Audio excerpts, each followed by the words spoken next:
Amoebic meningoencephalitis, amoebic മസ്തിഷ്കജ്വരം. ഒരുപക്ഷെ സാധാരണയായി കേൾക്കാത്ത ഒരു പേരാണിത്. ഈയിടെയായിട്ട് നമ്മൾ അത് കേട്ടുകൊണ്ടിരിക്കുകയാണ്.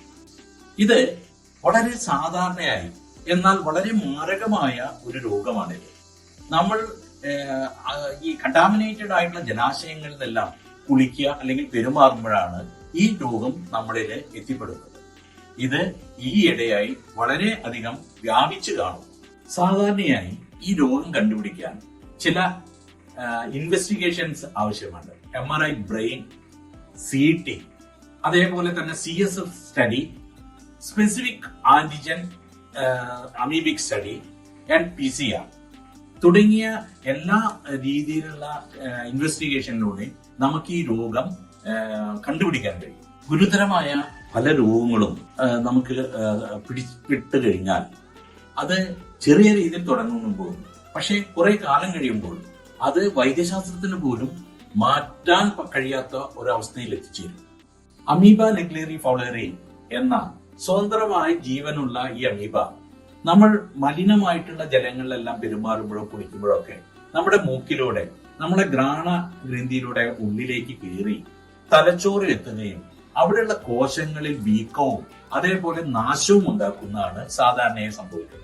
കേരളത്തിലെ കണക്കുകൾ അനുസരിച്ച് ഈ സെപ്റ്റംബർ 2025 80ഓളം കേസുകൾ റിപ്പോർട്ട് ചെയ്തിട്ടുണ്ട്.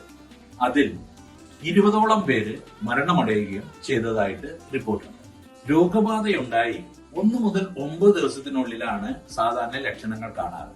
കടുത്തതായിട്ടുള്ള തലവേദന, പനി, ഛർദി, കഴുത്തുവേദന, ബോധക്ഷയം തുടങ്ങിയ രോഗലക്ഷണങ്ങളാണ് ആദ്യമായി കാണുക. കെട്ടിക്കിടക്കുന്നതും വൃത്തിഹീനവുമായിട്ടുള്ള ജലാശയങ്ങളിൽ നമ്മൾ കുളിക്കാതിരിക്കുക. പിന്നെ മുങ്ങിക്കുളിക്കുമ്പോൾ നമ്മൾ നാസൽ ക്ലിപ്പ് ഉപയോഗിക്കുന്നത് വളരെ നല്ലതാണ്. കാരണം മൂക്കിലൂടെ നമുക്ക് രോഗാണുക്കൾ മസ്തിഷ്കത്തിലേക്ക് എത്താതിരിക്കാൻ ഒരു പ്രതിരോധമാണ് നമ്മൾ ക്ലിപ്പ് ഉപയോഗിക്കുന്നത്. അതേപോലെ തന്നെ ശസ്ത്രക്രിയ, മൂക്കിലും അതേപോലെ ചെവിയിലെല്ലാം ശസ്ത്രക്രിയ ചെയ്തിട്ടുള്ളവർ ഒരിക്കലും മുങ്ങിക്കുളിക്കരുത്. ഇനി അഥവാ മുങ്ങിക്കുളിക്കുകയാണെങ്കിൽ വെള്ളം കടക്കാതിരിക്കാൻ വളരെയധികം ശ്രദ്ധിക്കേണ്ടതാണ്. സാധാരണ ഇന്നത്തെ കാലഘട്ടത്തിൽ കൂടുതലായി സ്വിമ്മിംഗ് പൂളുകളിലെല്ലാം മുങ്ങിക്കുളിക്കുക എന്നുള്ള ഒരു പ്രവണത ജനങ്ങളിലുണ്ട്. ഈ പ്രവണത ഉള്ളതുകൊണ്ട് മുങ്ങിക്കുളിക്കുന്നതിന് മുമ്പ് ഈ സ്വിമ്മിംഗ് പൂളിൽ വേണ്ട വിധത്തിലുള്ള ക്ലോറിനേറ്റ് ചെയ്ത് രോഗ അണുവിമുക്തമാക്കിയിട്ടുണ്ടോ എന്ന് ഉറപ്പുവരുത്തിയതിനു ശേഷം മാത്രം മുങ്ങിക്കുളിക്കാൻ ശ്രദ്ധിക്കുക. അല്ലെങ്കിൽ അതൊരു രോഗത്തിന് കാരണമാകും. ഇതിന്റെ പ്രത്യേകത, ഇത് മനുഷ്യനിൽ നിന്ന് മനുഷ്യനിലേക്ക് വ്യാപിക്കുന്നതല്ല. ഇന്ന് ഈ കാലഘട്ടത്തിൽ രോഗം വരാതിരിക്കാൻ നോക്കുന്നതാണ് വളരെയധികം ബുദ്ധിമുട്ട്. രോഗം വന്നാൽ തന്നെ അത് ചികിത്സിക്കുമ്പോൾ ഒരു പരിധി വരെ ഏത് വൈദ്യശാസ്ത്രമാണെങ്കിലും അത് മാറ്റിയെടുക്കാൻ സാധിക്കുകയുള്ളൂ. ഇതിന് എല്ലാ വൈദ്യശാസ്ത്രങ്ങളും, നമ്മുടെ മനുഷ്യന്റെ ആരോഗ്യമാണ് എല്ലാത്തിനും വളരെയധികം പ്രസക്തിയും ഉള്ളത്. ആ ആരോഗ്യ പ്രശ്നം കണക്കിലെടുത്തുകൊണ്ട് എല്ലാ വൈദ്യശാസ്ത്രങ്ങളും ഒരുമിച്ച് തന്നുകൊണ്ട് ഇത്തരം വരുന്ന രോഗങ്ങളെ ചെറുത്തു നിൽക്കാനും ഈ രോഗങ്ങൾ വരാതിരിക്കാൻ നമ്മൾ എല്ലാവരും വളരെയധികം ശ്രദ്ധിക്കേണ്ടതുമാണ്. നിങ്ങൾ ഓരോരുത്തരെയും സംരക്ഷിക്കാൻ വൈദ്യശാസ്ത്രത്തിന്റെ സംരക്ഷകർ എന്ന നിലയ്ക്ക് ഞങ്ങൾ പ്രതിജ്ഞാബദ്ധരാണ്.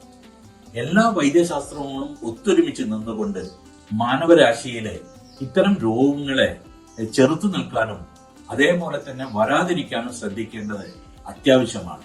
ഇതിന് ഈ വൈദ്യശാസ്ത്ര മേഖലയോടൊപ്പം തന്നെ അവരുടെ ഉപദേശങ്ങളും എല്ലാം ജനങ്ങൾ മനസ്സിലാക്കുകയും ഇത്തരം രോഗങ്ങൾക്ക് വഴിവെക്കാതിരിക്കുകയാണ്.